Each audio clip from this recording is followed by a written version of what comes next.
আজকে আমরা এসেছি আমেরিকার একদম শেষ প্রান্তে। Hello friends, good morning. আমি অলিভিয়া চলে এসেছি আর একটা নতুন ভিডিও নিয়ে। মায়ামি থেকে আমাদের এটা রোড ট্রিপ ছিল, আর যেটা ছিল একদম সুপার বিউটিফুল, যার ওয়ান সাইডে ছিল ব্লু ওশিয়ান আর অন্য সাইডে স্কাই।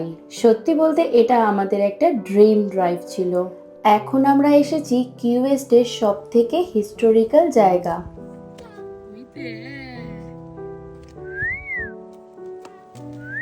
এই দেখো, আমি একটা নারকেল পেলাম, ভর্তি জল। ওখানে আর একটা পড়ে আছে। এই দেখো, ওরে সৌভিক, ও মাই গড! সৌভিক, ইথানকে ধরো।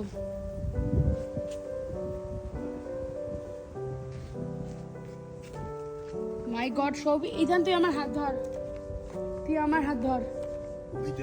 কালার চেঞ্জ করে কেমন জুম করেছো? হ্যাঁ, ওটাকেই তো দেখালাম।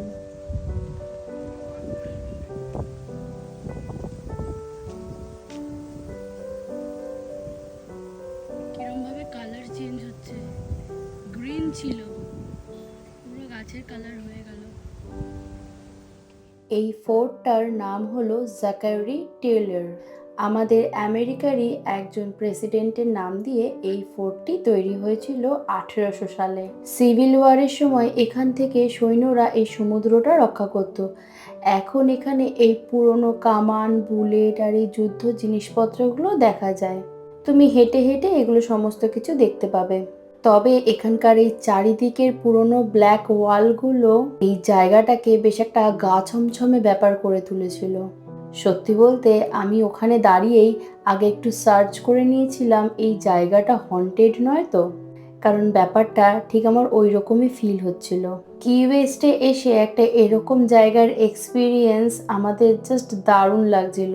আমি এই ইগুয়ানাগুলোকে ভয় পাচ্ছিলাম বলে এখানকার যারা স্থানীয় লোকজন তারা বলছিল এগুলো একদমই হার্মলেস। যতই বলো হার্মলেস বাবা, দেখলে ভয় লাগে। আর এই জায়গাটাতে এত বেশি ছিল, ভয় লাগছিল যে রাস্তার সাথে মিশে থাকলে যদি হঠাৎ করে পা লেগে যায় তাহলে কি হবে। সত্যি বলতে ব্যাপারটা ভীষণ অ্যাডভেঞ্চারাস লাগছিল। আর ওই অ্যাডভেঞ্চারটাকে বাড়ানোর জন্যে আমি আর এলি একসাথে চলে গেছিলাম ফোর্টের পেছনে। সৌভিক আর ইথান গেছিল ফোর্টের ওপরে পুরো ভিউটা নেওয়ার জন্য যে কেমন লাগছে দেখতে, আর তাছাড়া পুরো ফোর্টটা ওরা ঘুরে দেখছিল।